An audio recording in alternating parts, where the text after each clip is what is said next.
Hello and welcome. We're diving deep today into something pretty vital here in the UK: Mm. policing, how protests are handled, and crucially, public trust in law enforcement. It really feels like a critical moment for this conversation. It does, doesn't it? You look at recent events, the Sarah Everard vigil, those Just Stop Oil roadblocks, the echoes of Black Lives Matter. Yeah, It all seems to put the police under a very intense spotlight. absolutely. And you're left asking, are they being too heavy-handed sometimes?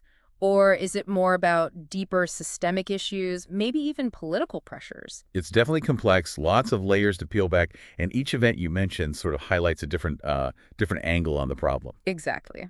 So to help us unpack all of this, we're really pleased to have an expert with us. He's a criminologist from King's College London, specializing in policing, civil liberties, public order. A very warm welcome. Thanks for having me. It's an important discussion to be having right now. Great.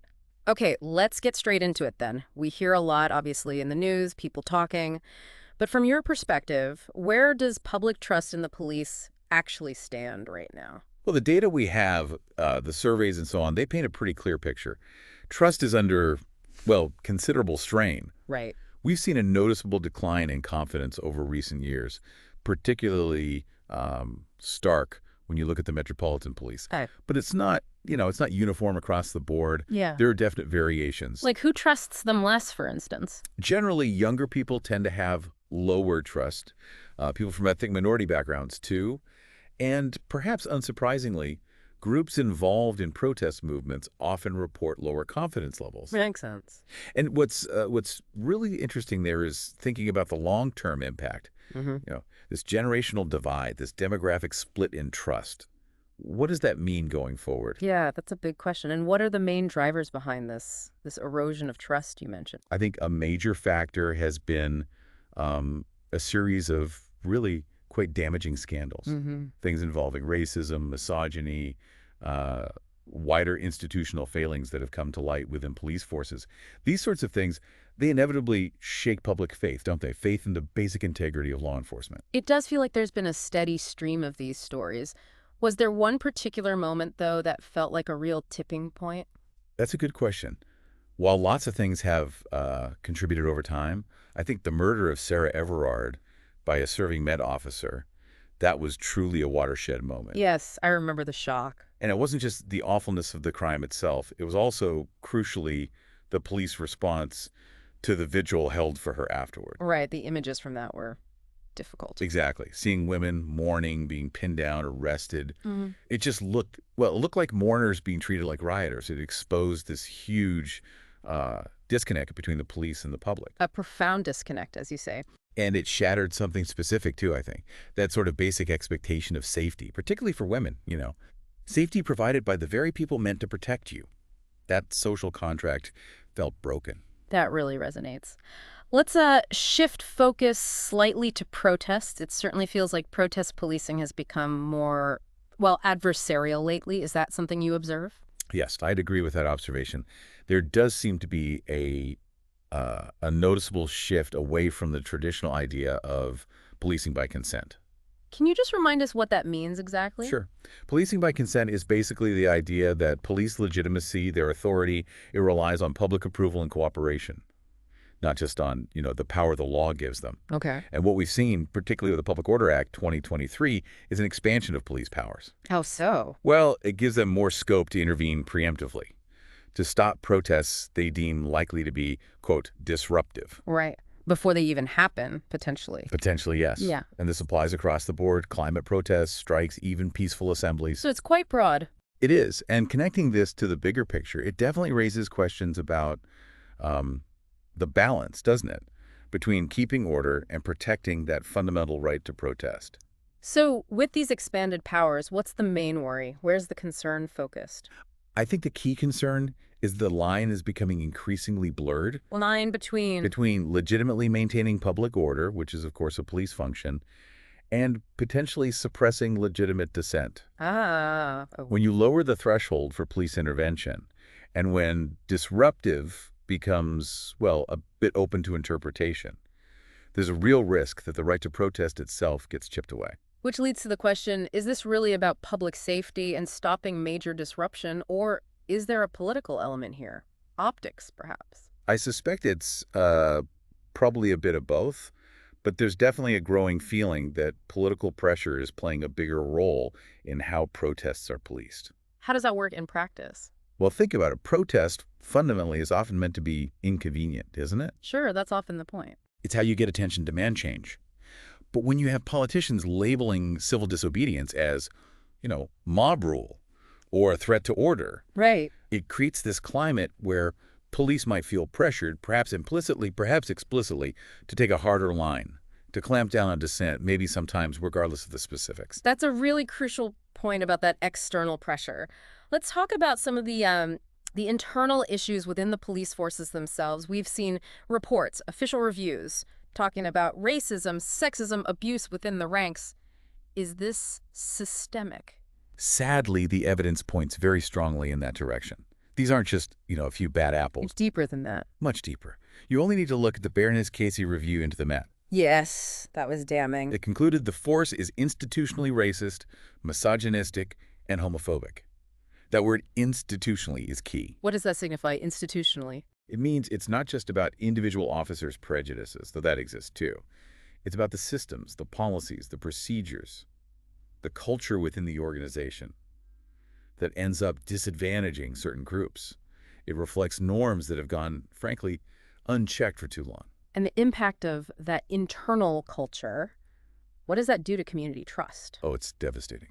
Absolutely devastating. How so? Well, if you belong to a community that feels marginalized, and you see these reports, or maybe you experience something yourself, and then you feel dismissed, or you see officers involved in misconduct face few consequences. You disengage. Exactly. You disengage. Trust breaks down.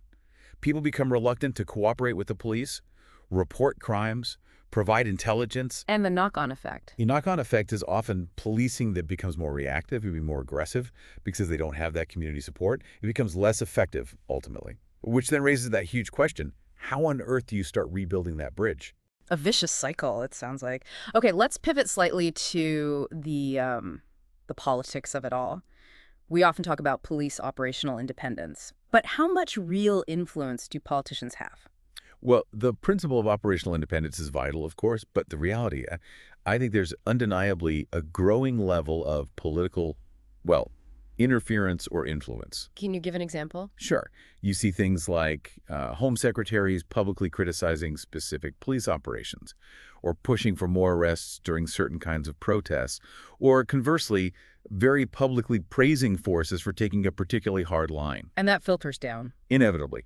These signals from the top, these public statements and expectations, they absolutely shape how frontline officers perceive their job, their priorities, how they respond on the street. Which brings us neatly to accountability, doesn't it? We have systems in place, theoretically, police and crime commissioners, the IOPC. How well are they actually working? They exist, yes, but their effectiveness is debatable, I'd say. Take police and crime commissioners, the PCCs. They're meant to bring local accountability, being elected figures, but they often face criticism. Maybe they're under-resourced, or they become too aligned with specific political parties. Right, and internal investigations. That's another area of concern. Internal police investigations, quite frequently, clear officers of wrongdoing, even when the evidence might seem strong to outsiders. That doesn't help public confidence. And the IOPC, the independent body. The Independent Office for Police Conduct. Yeah. Well, it's meant to provide that independent scrutiny. But it's often criticized, too. Investigations can take a very, very long time. Frustratingly long. Yes. And there's a perception, fair or not, that it sometimes lacks the real teeth needed to hold officers properly accountable. All of which raises that important question. How do we make these oversight bodies stronger, more effective? How do we ensure real accountability? Okay, so if the current mechanisms have weaknesses, what does meaningful reform look like? What could actually help restore public confidence? I think you need to look at it on sort of three main fronts. Firstly, as we just discussed, genuine accountability. Real consequences when power is abused. That has to be non-negotiable. Right. Secondly, a deep cultural overhaul within the police. That means reforming training, how people are recruited, who gets promoted into leadership. Fostering a culture that values respect, inclusivity, accountability from top to bottom. And the third? Thirdly, a much stronger emphasis on community-based policing.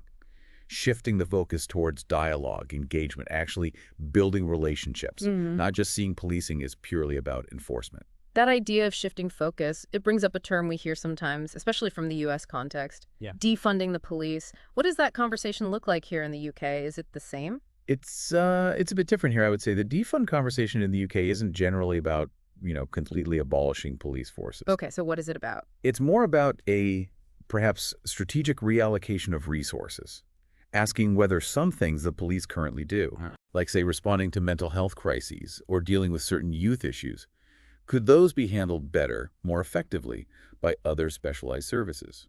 So investing more in mental health teams, youth work, education. Precisely. The idea is to potentially redirect some funding towards those areas, addressing the root causes of some problems, rather than just relying on law enforcement to manage the consequences after the fact. That makes sense. So finally then, looking ahead, how optimistic are you? Can public trust be rebuilt?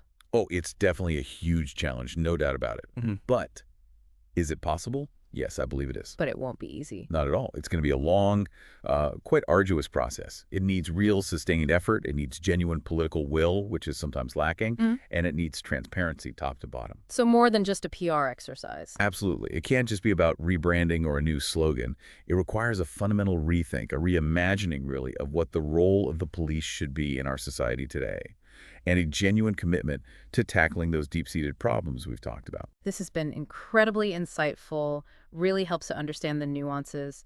Thank you so much for sharing your time and expertise with us today on this deep dive. Thank you. It's been a pleasure, a very important conversation to have. And thank you all for tuning in. You've been watching Westferry Times. If you found this discussion valuable, do consider subscribing to the channel. We'll have more deep dives like this. It's been great having you with us. Stay curious, stay informed, and we'll see you next time.